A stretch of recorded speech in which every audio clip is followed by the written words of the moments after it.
Hello and once again to Raj's tutorial. Today we will be discussing class 10th poem Fire and Ice by Robert Frost. So before jumping into the poem, let us discuss the central idea of the poem. So from the heading itself, it is clear fire. Fire means passion, desire, and ice means coldness, hatred, you can say, or you can say jealousy or indifference towards others. Okay, so in this poem the poet talks about the two debating issues, that whether the world will end in fire or in the ice. So he is dealing with two type of people. Some, those who favor fire, those who say that world will end in fire. Fire means passions. Passion means desire, desire to have all materialistic possessions, desire to have all comforts, desire to gain more wealth, desire to gain name and fame, wealth, everything. And ice means hate, jealousy, discrimination, not treating each everyone equally. So the poet says that there are two type of people. He came across two type of people: those who were debating that fire will end, world will end in fire, and other group was saying that the world will end in ice. Finally, he came to the conclusion, at the end he came to the conclusion that both are destructive, fire and ice. So the world can be destructed by fire as well as with ice. Stanza 1. Some say world will end in fire, some say in ice. From what I have tasted of desire, I hold with those who favor fire. So poet says that, Robert Frost says that the some people say that the world will end in fire because they are very greedy. People are very greedy. They want all the possessions of life. So in the race of possessing everything in life, all the comforts, all wealth, in the race of, or in the in the race of gaining all the comforts, he forgets about others. He only thinks about himself. If this happens all over the world, one day the humanity will die, and that will be the end of the world. Okay, so some say in ice, some people say that it is ice, it is our cold behavior to each other, our hatred, our jealousy, that will bring end to the world. From what I have seen of desire, I hold with those who favor fire. Now, in these two lines, poet says his own opinion. He says that what he has about his experience, he says that whatever he has experienced about desire, about passion, he favors those people who say that world will end in fire. Okay, so our passion, our desires, our greed will take us to kill humanity on the earth. Okay, second stanza.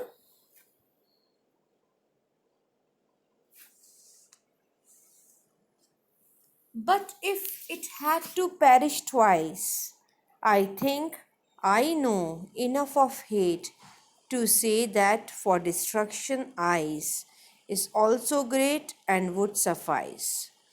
So here the poet says that if the world had to perish twice, if the world had to destruct twice, though it seems to be untrue, but it seems some sensible also.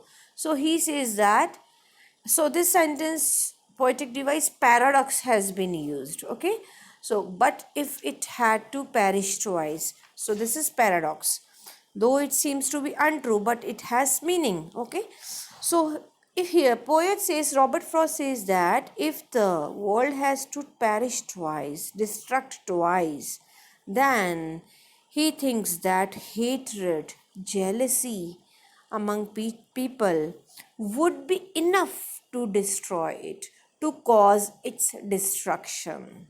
Okay, to say that for destruction eyes, it also is also great. So hate and jealousy is also as powerful as our passion. So, and would be suffice means it would be sufficient. Greed, jealousy and hatred would be sufficient to kill the world or to destruct the world. Got it, children? And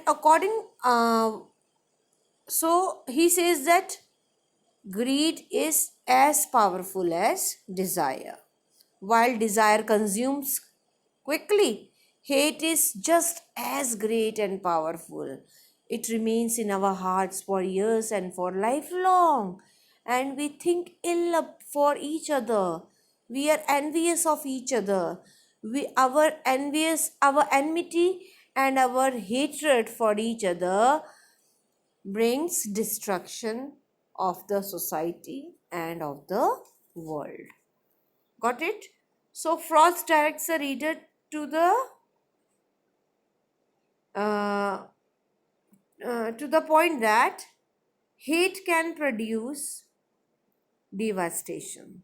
Hate can occur and linger in people's mind and hearts for years. Okay, so if it were to, and if the world is happened to perish second time again, then a powerful warning against this human fleshy and human misunderstanding, that is hatred, jealousy, will be the cause. Okay, so it is understood that both are powerful, both are going to bring destruction on the earth. Now, before we end, let us talk about the poetic devices. Some say the world will end in fire, some say in ice. This is alliteration. I hold with those who favor fire. Again, alliteration. Paradox I have already told you, but if it had to perish twice, that is in the second stanza. Okay. Then symbolism, fire. Fire is a symbol of desire. Please write somewhere. And ice is a symbol for hate. Got it, children? So, imagery, a figure of speech, imagery are used in this line, is used in this line. Fire and ice carry deep meaning here. So, burning point, ice. So, fire elicits the feeling of heat and light, but also burning and pain. Okay, so ice elicits the feeling of coldness, but also indifference and intolerance. So rhyme scheme: a b, a a b, c b, b c b. Yeah, a b, a a, b c, b c, b. This is your rhyme scheme. So that is the end of the explanation. Meet you in the next poem explanation. Till then, bye bye. Have a good day.